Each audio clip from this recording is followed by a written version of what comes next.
bum, bum, bum, bum, bum, bum, bum, bum, bum, bum, bum, bum, bum.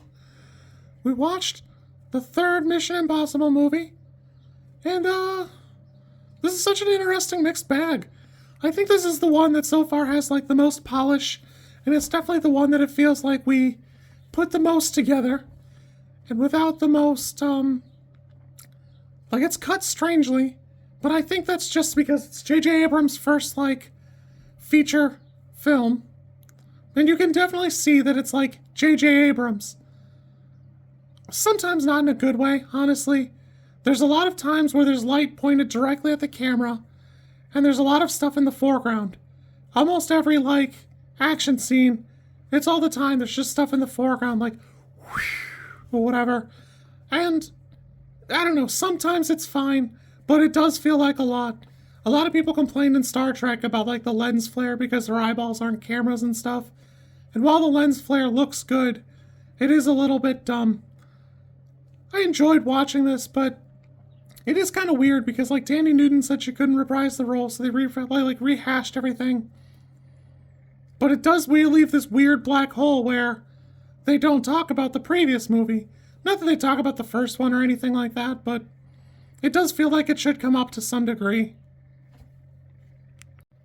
Also, Luther, Maggie Q, and Declan all kind of, like, show up when Ethan, like, goes on the lam, which I think is effectively like the premise for the rest of the movies, is just being on the lam and stuff, which is fine. But what I think is kind of odd is, like, it's like a job for them. They didn't, like, take off. They probably flew pretty well. Like, they're getting off a nice airliner when they arrest them coming home, so do they all get, like, PTO at the same time? They all come home and go on leave? What's the deal here? I need to know the inner workings of the IMF. Also, this is the first time Simon Pegg shows up, and I think it's kind of funny because he's not involved in, like, the rest of the team at all, other than, like, Ethan remembers him personally, calls him directly, and then, like, cajoles him into helping him out, which I thought was pretty good. I thought that was a solid, like, it's a solid scene, and I know I've seen, like, Simon Pegg narrating where to go and what to do while you're on the run a bunch of times, so I know it's going to be in the next couple of movies, but I liked it. There's a reason they kept doing it. It's because it works. Shout out to Phillip Seymour Hoffman, because boy, is he actually like a threat in the movie. What the? I forgot that, like, he's in this one, and I just forgot, like, the presence he has in this movie. I probably have seen him in other stuff. I just couldn't think of anything off the top of my head. And boy, is this pretty good. Like, I liked The Blacklist for a couple of seasons, but it's like that. Like, you just can't fuck with him because you don't know how he'll act. He won't act right. Although I'm not sure who they shot. It clearly wasn't the wife, but, like, they had, like, another person. Like, what, they made a mask of her? Why? Why? Billy Crudup plays the, like, the Nepo baby. And I do think it's kind of funny that there's, like, that misdirect where it's supposed to be Lawrence Fishburne who's the bad guy, but it's really Billy Crudup. And, boy, he goes out super unceremoniously. I'm actually surprised Ethan doesn't, like, straight up kill him when he goes for a little jog in Shanghai.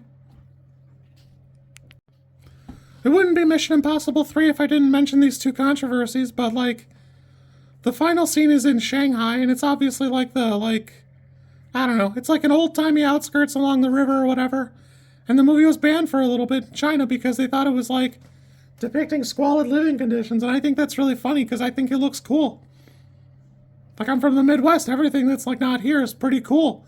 But, like, I don't know, it just seems like a funny thing to, like, hey, you can't show that place that, like, I don't know, I assume it's real. Maybe it's not, I don't know, I guess I wouldn't know. Also, if you don't remember, this is 2006, so they had just had the Out of the Closet South Park episode, and there was the big scandal where Viacom threatened South Park with not letting you watch the movie, not letting you see the extra episode or whatever. So I think that's kind of funny. I mean, I'm sure I've watched that episode, but I don't remember enough off the top of my head, but it's kind of wild. Overall, this is pretty good. I had a good time. I enjoy this, but you can definitely feel like it's age, where the saturation is turned up just a couple of degrees. There's that foreground thing we talked about, and there's, like, some kind of shaky camera movements as they, like, follow the action, stuff like that. that I don't love it, but I understand that like for its time that was pretty much that was the in thing. Yeah, this one's probably a 6, honestly. I enjoy it, but like it is a little formulaic for me. I'm kind of stunned that like the flashback thing or the flash forward is what they went with, because it's definitely like out of pocket for these movies. At least it's not like a mass gag, but like I almost would have preferred it. Pretty good. Pretty good. We're going to number 4. Hopefully stays pretty good and super fun. I'm still really enjoying myself, and I haven't gone crazy yet, so.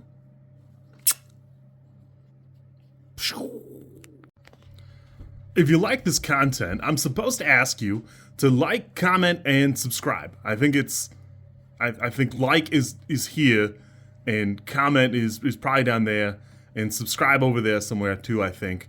I don't know how many times this like snippet is gonna make it into a video. Everybody says you should do it this way, and I always thought it was just like an annoying thing other YouTubers did. And as you know, I am bad at editing, so if you like it, great, I'm happy for you. If you don't like it, I'm sorry.